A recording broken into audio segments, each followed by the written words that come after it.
आमेन, hallelujah. हराएको भेडाको दृष्टान्त। कर उठाउनेहरू र पापीहरू सबै उहाँका वचन सुन्नलाई उहाँको नजदिक आइरहेका थिए। यस मानिसले त पापीहरूलाई ग्रहण गर्दछ र तिनीहरूसँग खानपान गर्दछ भनी फरिसी र शास्त्रीहरू गनगनाउन लागे। तब उहाँले तिनीहरूलाई यो दृष्टान्त भन्नुभयो, तिमीहरू मध्ये कुन मानिस होला जसको 100 भेडाहरू मध्ये एउटा हराउँदा 99लाई वनमै छोडेर हराएको भेडा नपाउन्जेल त्यसको खोजी गर्दैन। हराएको भेडा पाएपछि रमाउँदै त्यसले आफ्नो काखमा छ र घरमा आएर उसले आफ्नो मित्रहरू र छिमेकीहरूलाई बोलाउँछ र तिनीहरूलाई भन्छ, मसँग रमाऊ किनभने मैले आफ्नो हराएको भेडा पाएको छु। म तिमीहरूलाई भन्दछु, यसरी पश्चाताप गर्नु नपर्ने 99 धार्मिक जनहरूको लागि भन्दा पश्चाताप गर्ने एकजना पापीहरूको लागि स्वर्गमा बढी आनन्द हुनेछ। आमेन। वचन कहता है कि प्रभु एक दृष्टांत बताने जा रहे हैं। एक खोया हुआ भेड़, नेपाली में हराएको भेड़ा। मुझे नहीं मालूम आप लोग के बारे में, लेकिन मैं शांता एक समय में संसार में मैं खो गया था। मैं भी संसार में चले गया था। संसार एक जीवन था मेरा। मैं भी एक खोया हुआ भेड़ की समान था, लेकिन धन्यवाद हो परमेश्वर का जिन्होंने मुझे ढूंढ निकाला है। हम सब कहीं ना कहीं हमारे जीवन में हम खो चुके थे, लेकिन ये तो परमेश्वर का अनुग्रह है। हमारे काम की वजह से नहीं, परंतु परमेश्वर के अनुग्रह के द्वारा प्रभु हमें ढूंढ निकालता है। और जितने लोग यहाँ पे बैठे हैं, अगर हम आपके बारे में पूछेंगे तो आप सभी के जीवन में कहीं ना कहीं गवाह है कि आप किसी न किसी समय में प्रभु से दूर हुए थे। आप नशा पान में थे, आप गलत जगह में थे, गलत रास्ता में थे, बुरे काम में थे, बुरे संगत में थे, परंतु प्रभु का महिमा हो कि आपको प्रभु ने ढूंढ निकाला है। वचन कहता है कि हमने प्रभु को ढूंढते हुए नहीं गया, परंतु यीशु मसीह ने हमें ढूंढ के निकाला है। हमने प्रभु को, प्रभु आपको मैं प्रेम करता हूं बोल के नहीं गया, परंतु वचन कहता है कि वो हमें पहले प्रेम किया है। वचन कहता है कि अनुग्रह द्वारा विश्वास से तुम्हें उद्धार पाया है। यानी कि हमें विश्वास पाने के लिए भी, हमें उद्धार पाने के लिए वो विश्वास जो आता है वो भी परमेश्वर के अनुग्रह से आता है। तो जब यीशु मसीह इस संसार में थे 2000 साल पहले, जब वो 33.5 साल इस संसार में जिए, 3.5 साल के सेवकाई के समय में जब वो चलते थे, फिरते थे, सेवकाई करते थे, लंगड़ों को चंगा करते थे और मुर्दों के लिए जिलाते थे, अंधों को आग दिखाते थे, उस समय उसने बहुत सारे काम करते वक्त 2 किस्म का ग्रुप था जो उनके पीछे चलता था। एक शास्त्री और फरीसी लोग, और दूसरा ग्रुप जो टैक्स कलेक्टर है, जो कर उठाने वाले और पापी लोग। एक ग्रुप कौन है? शास्त्री आणि फरीसी। को भन्नुस् त? फरीसी अनि शास्त्री, जो चाहिँ बाइबलको व्यवस्थाको विद्वानहरू, पण्डितहरू, पढेको एकदम ज्ञानीहरू। अनि अर्कोतिर चाहिँ कोहरू थिए भने चाहिँ पापीहरू अनि कर उठाउनेहरू थिए। और दोनों में बहुत अंतर था। सुनिए, दोनों में ये अंतर था कि जो पापी लोग थे ना, वो यीशु मसीह का वचन सुनने के लिए उनके करीब आते थे। शास्त्री और फरीसी यीशु मसीह के करीब नहीं जाते थे, परंतु दूर से वो देखते थे कि ये क्या कर रहा है, ये क्या सिखा रहा है, ये क्या बोल रहा है जिसको मैं गलत निकालूं, ये किस विषय में बोलेगा तो मैं उसको पकड़ूं। क्योंकि वो लोग प्रभु के वचन में वो जो सामर्थ्य उसको इनकार करते थे। उनको बस गलती निकालना है। कतिजनाको बानी हुन्छ, पहिले यो मान्छेले गल्ती गरेर छोरा म भनौँ, तर तिनीहरूको जीवन मात्रै चङ्गाइ अनि छुटकारा अनि उद्धार अनि मुक्ति आउँछ जसले वचनलाई खुसी साथ स्वीकार गर्छ अनि आफ्नो जीवनलाई प्रभुलाई दिन्छ।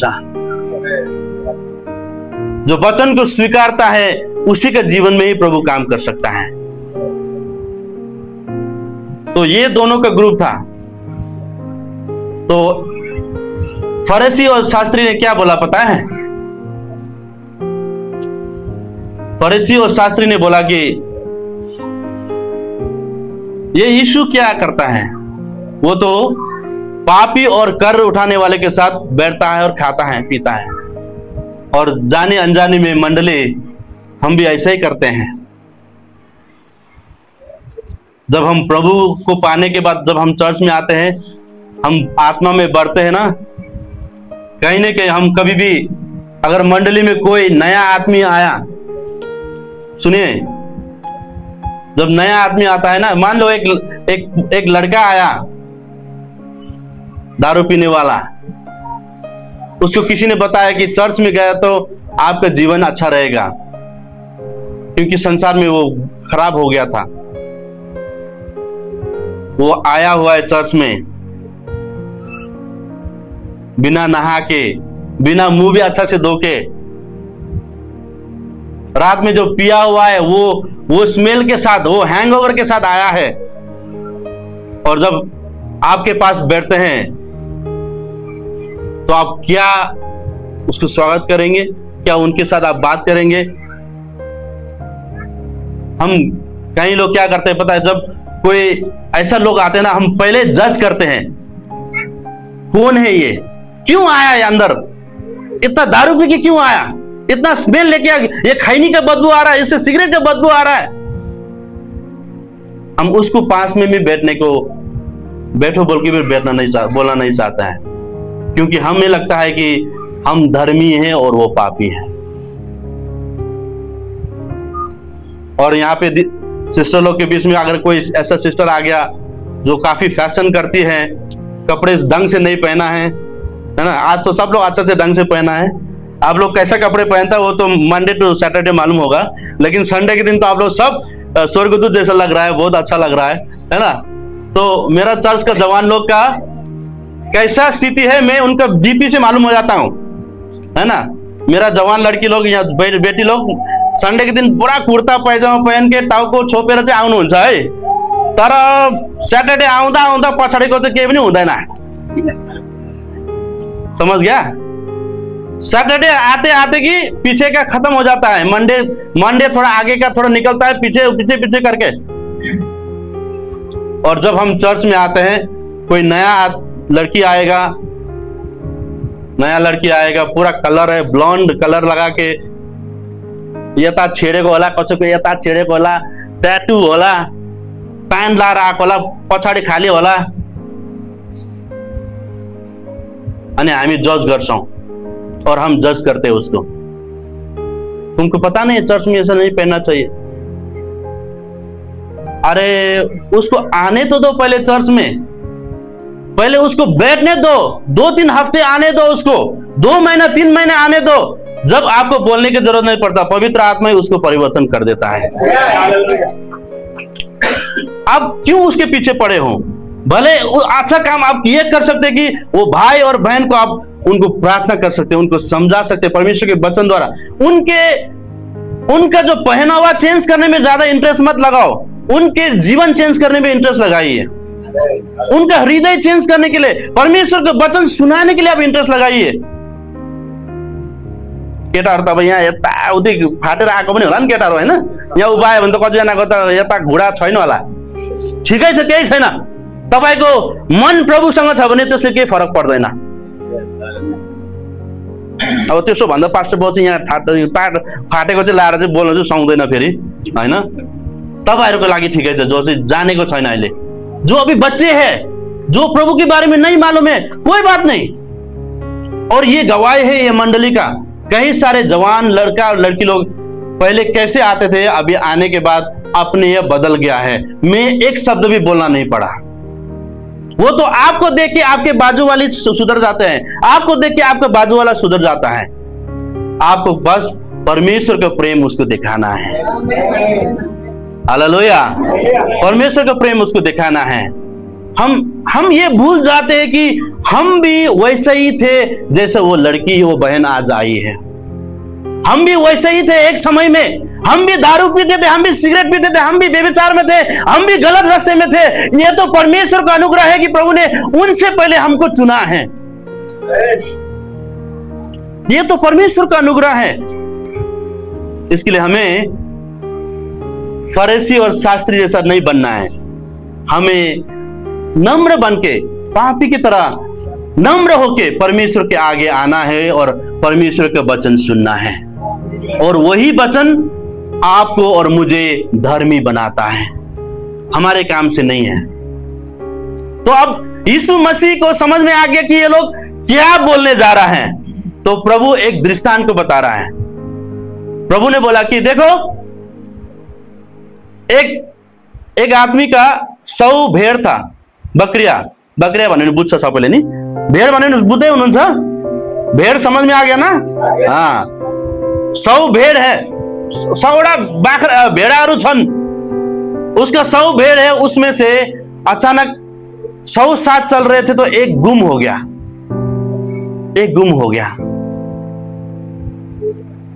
तो उसका जो भेड़ का जो शेफर्ड है ना, जो गोठाला है, जो मालिक है, उसको बुरा लगा। उसने काउंट किया, फिर से गिनती कर रहा है, अरे अभी भी 99 आ रहा है, फिर से 99 आ रहा है, अरे कहां गया वो एक? उसने क्या किया, वो 99 को बाजू में रख के वो एक भेड़ के लिए कहां जाता है पता है? वो नदी में जाता है, पर्वत में जाता है, पहाड़ में जाता है। वो सोचता है कि अरे बेचारा वो ऐसा घास में अटक गया क्या, कोई जानवर खा लिया क्या?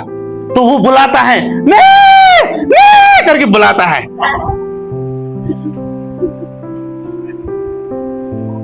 प्रभु बुलाता है, हमें बुलाया है, मुझे भी, आपको भी ऐसे ही बुलाया है। शांता, दिनेश बोल के ऐसे बुलाया है, सुनील बोल के बुलाया है।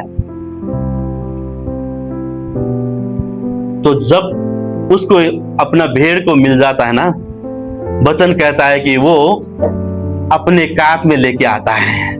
आमीन, हालेलुया, हालेलुया। जब प्रभु हमें मिलता है ना, वो हमें नहीं चलाता है, वो हमें गोद में उठा के लेके आता है। वो इतना दयालु परमेश्वर है। अरे तुम खो गया ना, अरे तुम क्यों 99 के साथ क्यों नहीं बैठा, तुम क्यों चला गया उधर? तुमको बोला था ना साथ में चलने के लिए। कुछ भी नहीं बोला उसने, तुम्हारा गलती है, तुम क्यों उधर पहाड़ चला गया, क्यों इधर चला गया, उधर चला गया, मेरा आवाज क्यों नहीं सुना बोल के उसको गाली नहीं देता है। वो बोलता है, वो गाली बोलने से, वो गुस्सा होने से ज्यादा उसके अंदर इतना खुशी है कि उसका खोया हुआ भेड़ को उसने मिल चुका है। अब गुंजाइश का कुछ बात नहीं है, अब गाली देने का कुछ बात नहीं है, उसको बुरा बोलने का कुछ बात नहीं है, परंतु उसको उठा के अपने कंधों में लेके, जो 99 को जहां छोड़ा था वहीं पे लेके आता है। और लेके चुपचाप नहीं बैठता है, वो आके बोलता है कि देखो मेरा दोस्त, मेरा पड़ोसी, देखो मेरा एक भेड़ गुम गया था, मालूम है ना आपको? मैं बोला था मेरा भेड़ गुम हो गया था, आज मुझे मिल गया है। आज मेरे साथ आप लोग भी आनंद मनाना। आमीन। तो वचन क्या कह रहा पता है? यहाँ पे भेड़ का मालिक परमेश्वर है, यीशु ख्रीस्त है। और वो क्या कहता है पता है? वो ढूंढता है जो हमारे बगल से बाहर चले जाने वालों को, जो मंडली का बाहर गए से, जो आत्मा, जो मरा हुआ आत्मा है, जो अंधकार में है, जो प्रभु को नहीं पाया है, जो बैकस्लाइड हुआ है, जो प्रभु को से बहुत दूर गया है, उन लोगों को प्रभु ढूंढता है। वो पापियों को ढूंढता है,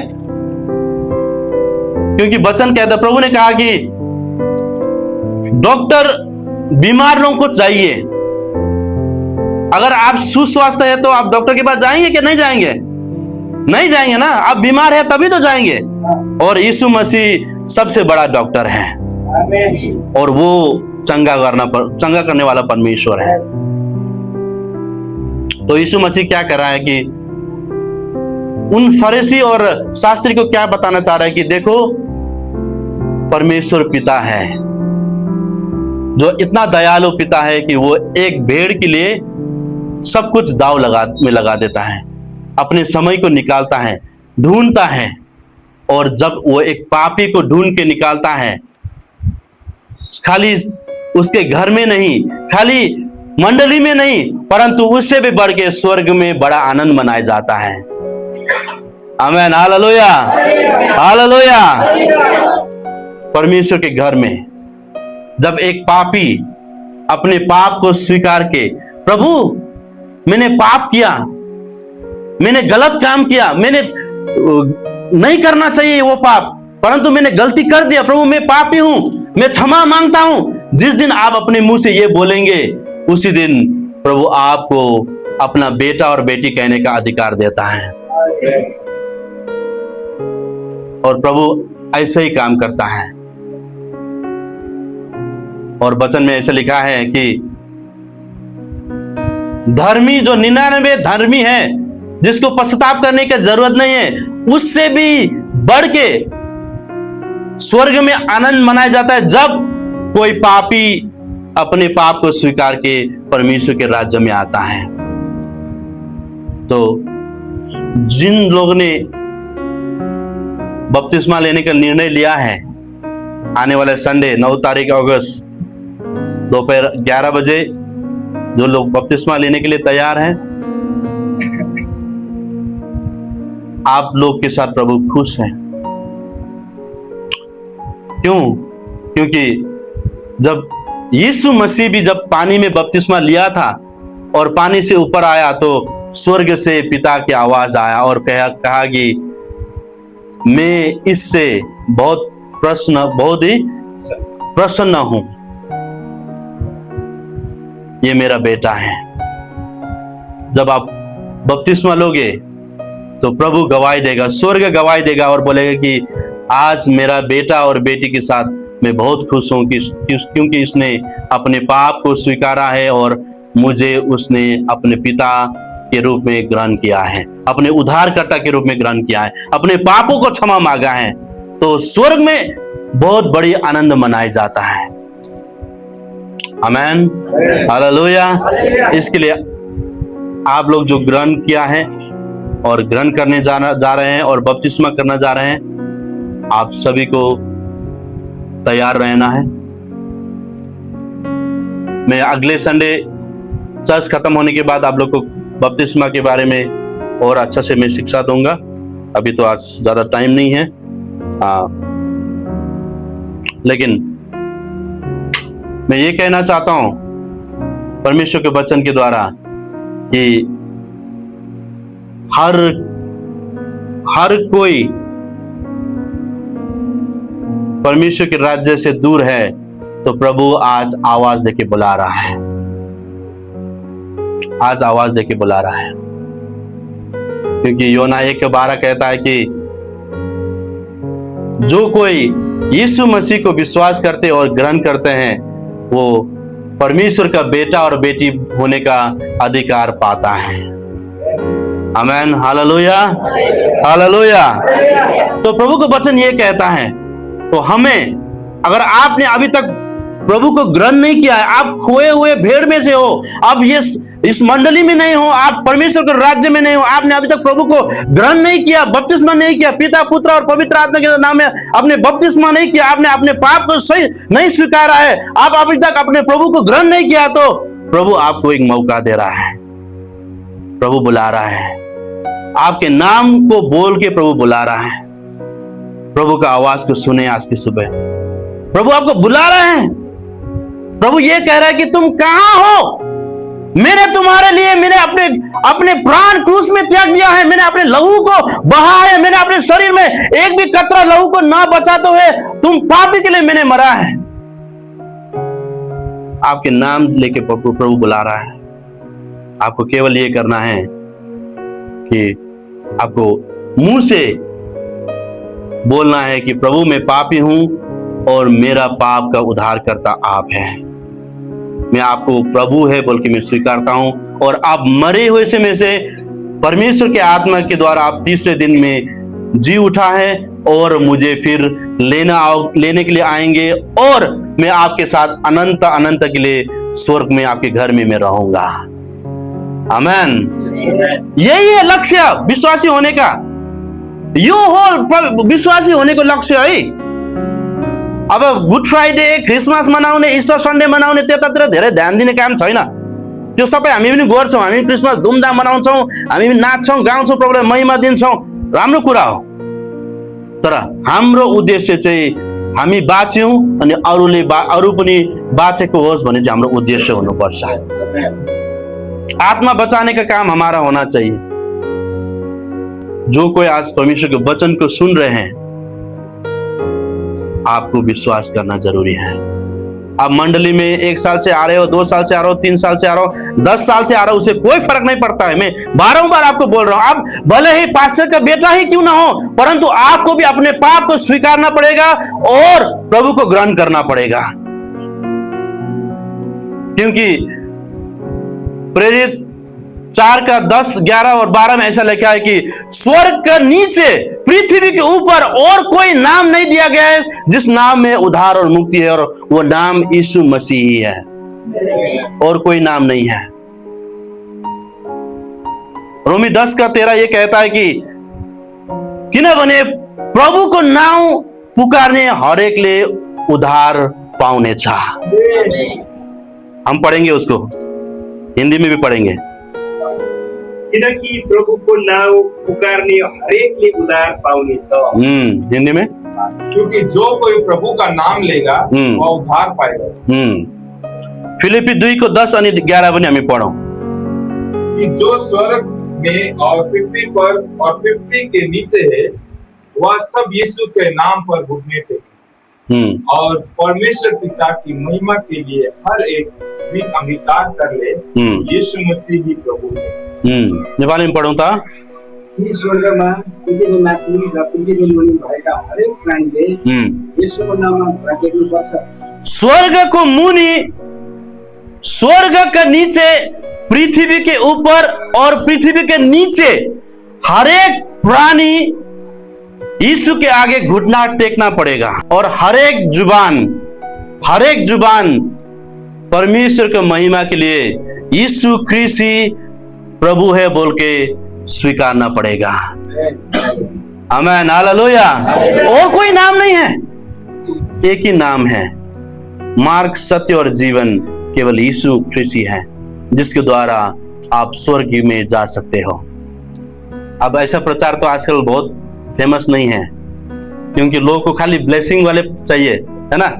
अगर मैं वचन निकाल के आपको ब्लेसिंग बोलते जाऊंगा तो आप लोग का आमीन बहुत ज्यादा होगा, लेकिन असल सुसमाचार ये है जिसके द्वारा आत्मा बचाया जाता है। यहाँ पे हम 2 किलो चावल देके 1000 रुपए देके 2000 दो के किसी को नहीं लाता है। यहाँ पे आत्मा बचाने का काम होता है, और वो परमेश्वर के सच्चे वचन के द्वारा ही होता है। और यहाँ पे खराई से वचन बोला जाता है, यहाँ कोई कॉम्प्रोमाइज हुँदैन। और वचन कहता है मत्ती 4 का 17 में, पश्चाताप गर किनभने स्वर्ग को राज्य नजदीक आएको छ।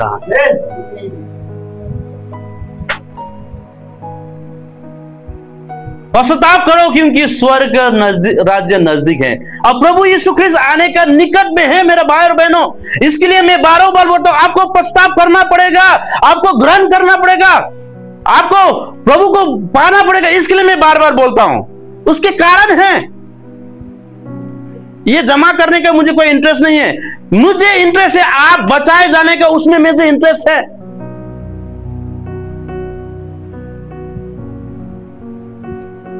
हर एक जो यहाँ पे बैठा है, जो प्रभु को वचन को समझ सकता है, जो पाप को जानता है, पाप क्या, असल क्या है, बुरा क्या है, उस जो कोई जानता है, वो जो जानता है कि मैंने पाप किया है, हर एक को विश्वास करना है परमेश्वर के वचन में और अपने पाप को स्वीकारना जरूरी है। तब जाके आप अच्छा और सच्चे प्रभु का बेटा और बेटी हो सकेगा। तब जाके आपका उद्धार और मुक्ति होगा, तब जाके आप स्वर्ग में प्रवेश होंगे। ये जो ईसाई लोग जमा होता है, ये जो चर्च संगति होता है, ये सांसारिक बात नहीं है, ये स्वर्ग की बात है। यहाँ हम प्रैक्टिस कर रहे हैं ताकि जब हम स्वर्ग में जाएंगे तो हमारा काम एक ही है, मिलके परमेश्वर का आराधना करना है। तो ये प्रैक्टिस है। यहाँ पे संसार के लिए कोई फायदा नहीं है। यहाँ पे किसी के लिए शादी नहीं किया जाएगा, किसी का घर नहीं बनाएंगे, किसी की नौकरी नहीं देंगे। यहाँ पे केवल परमेश्वर के नाम में, यीशु मसीह के नाम में उद्धार और मुक्ति हो जाएगा। यहाँ पे चंगाई होगा, छुटकारा होगा और आपके जीवन में प्रभु आशीष देगा। हाँ, वैसा यीशु मसीह पाउनु भयो भने तपाईले सबै कुरो पाउनु भएको हो। वास्तवमा चाहिँ he is the complete package. हामी धेरैचोटि यो गल्ती गर्छौं। हामीलाई अलिकति चंगाई चाहिएको हुन्छ, अलिकति आशीष चाहिएको हुन्छ, अलिकति काम बनेको चाहिएको हुन्छ, तर यीशु मसीहलाई चाहिँ हामी स्वीकार्दैनौं। हमको सब कुछ चाहिए, थोड़ा हमको चंगाई चाहिए, चंगाई के लिए कुछ लोग आते हैं, कुछ लोग कुछ मदद मिलेगा बोल के आते हैं, कुछ क्या करके आते हैं। अब तपाईहरुलाई भनेको हैन, आपको नहीं बोल रहा हूं मैं, हाँ ऐसे बोल रहा हूं क्योंकि कुछ लोग ऐसा मानसिकता लेके भी आते हैं जो आज पहली बार आए। आप लोग सोचे होंगे अरे ये पास्टर तो बहुत खड़ूस है, ऐसा पूरा हमको बोल रहा है। नहीं नहीं, ऐसा नहीं बोल रहा हूं। कई लोग जब मंडली में आते हैं ना, बहुत अलग अलग विचार लेके आता है, लेकिन आप एक ही विचार लेके आए कि प्रभु मुझे आप जरूरी है। I need you Jesus, I need you Lord. प्रभु मुझे आपका जरूरत है बोल के आप आइए। प्रभु के साथ साथ आपको चंगाई भी मिलेगा, छुटकारा भी मिलेगा, उद्धार और मुक्ति भी मिलेगा, आशीष मिलेगा। सब कुछ प्रभु ही लेके आएगा आपके लिए। हम मेन बात को भूल जाते हैं और दूसरे चीज में हम भाग जाता है। तो हमें पश्चाताप करना जरूरी है। क्या करना जरूरी है? पश्चाताप करना जरूरी है और ग्रहण करना जरूरी है और बपतिस्मा लेना जरूरी है, क्योंकि आपका उद्धार का, आपका अनंत जीवन का फर्स्ट स्टेप ही वही है।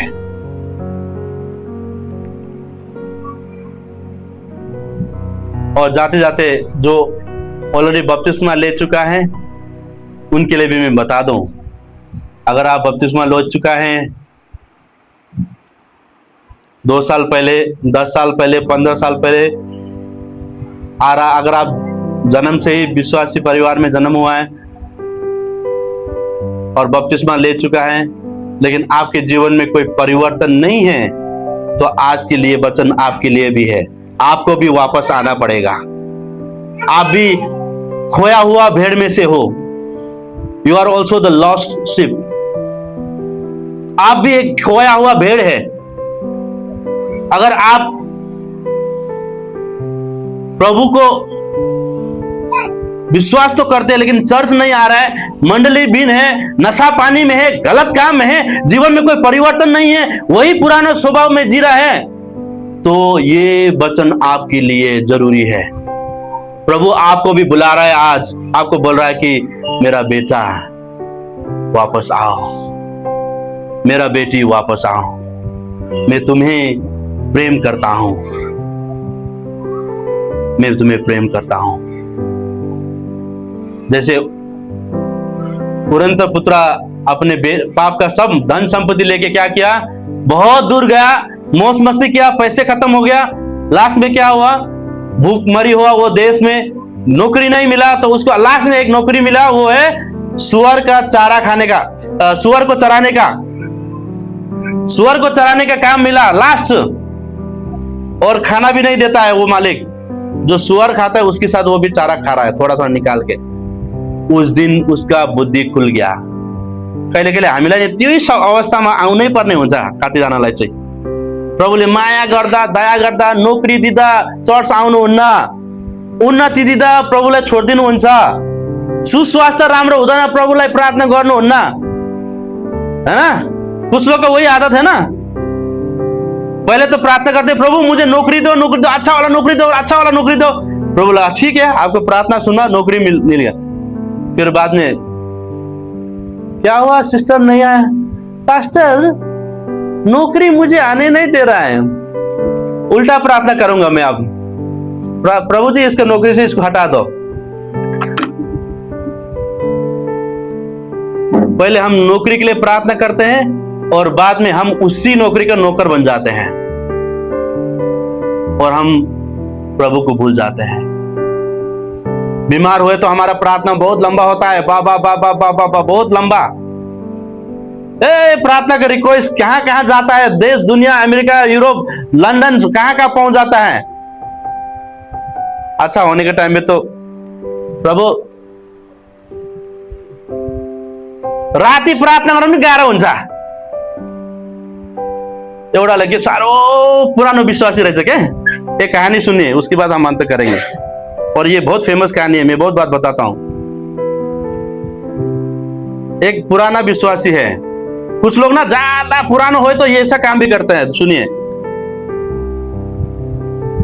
दिन रात प्रार्थना करके के थक गया वो, तो उसने क्या आइडिया लगाया, ये प्रार्थना क्यों करूं मैं बार बार, सुबह भी प्रार्थना करो, दोपहर में भी प्रार्थना करो, रात में प्रार्थना, उससे अच्छा तो मैं लिख देता हूं। खाना खाने के टेबल में उसने खाना का प्रार्थना लिख दिया और खाना खाने के टाइम पे, प्रभु आप तो सब भाषा जानते हैं ना,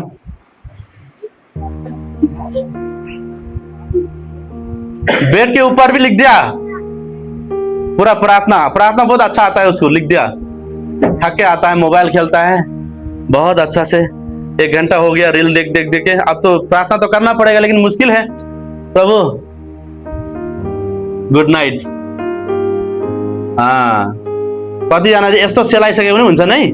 कितने लोग तो प्रार्थना करना भी छोड़ दिया है, क्योंकि 10 साल से प्रार्थना कर रहा है, 15 साल से कर रहा है, लेकिन आपको प्रभु में इंटरेस्ट नहीं है। खाली आपको जो चीज चाहिए वही में इंटरेस्ट है। चंगाई है तो आपको इंटरेस्ट है, उन्नति में इंटरेस्ट है, नौकरी में इंटरेस्ट है, नौकरी चाहिए तो आप प्रार्थना में शुरू करेंगे, घर में अशांति है तो प्रार्थना शुरू करेगा। ऐसा नहीं होता है। आप और मेरा जीवन प्रार्थना का जीवन होना जरूरी है, चाहे सुख में हो दुख में हो। आपका और मेरा जीवन परमेश्वर का वचन पढ़ने और सुनने का जीवन रखना पड़ेगा, तब जाके आपको बीमारी के टाइम में भी आपको प्रार्थना करने के लिए कोई चैलेंज नहीं होगा। आपको पहले से प्रार्थना करने का आदत नहीं है तो आपके बच्चे बीमार होने के टाइम पे आपको प्रार्थना मुंह से नहीं आएगा, आपको पास्टर को फोन करेगा पहले। लेकिन अगर आप प्रार्थना करने का स्वभाव रखते हो, अच्छे दिन में बुरे दिन में, तो आपके बच्चे बीमारी होने के टाइम भी आपको किसी और का जरूरत नहीं पड़ता। आप अपने बच्चे के सिर पे हाथ लगा के प्रार्थना करो, यीशु मसीह के नाम में वो चंगा हो चुका है। कोई भी समस्या हो, ये बोल के पास्टर को फोन मत करना, नहीं बोल रहा हूं। आपका विश्वास ही आपको चंगा लाता है। इसके लिए जो ऑलरेडी विश्वासी है, आप लोग की भी आज संदेश है कि आपके जीवन भी प्रभु को देना पड़ेगा। अगर आप रास्ते से भटक गया है तो ट्रैक पे आइए, लाइन पे आइए, प्रभु के साथ अपने संबंध को सीधा कीजिए। एक दिन में नहीं होगा, परंतु प्रभु हमारे जीवन को पक्का बदलता है, बदलता है। वो पवित्र आत्मा हमारे जीवन को बदलता है। मुझे एक भाई ने फोन किया कुछ दिन पहले, ये हफ्ते में, आधा घंटा बात किया और बोला कि यही मंडली के भाई है। मुझे बोला कि पास्टर बाबू मेरा जीवन प्रभु बदल रहा है। समय लगा, 3 साल लगा, 3.5 साल लगा, लेकिन प्रभु हमारे जीवन को बदलता है। इच्छा आपको करना पड़ेगा। इच्छा के परमेश्वर हमारे इच्छा के विरुद्ध कुछ भी नहीं करता है। आपको अपने जीवन को प्रभु को देना पड़ेगा।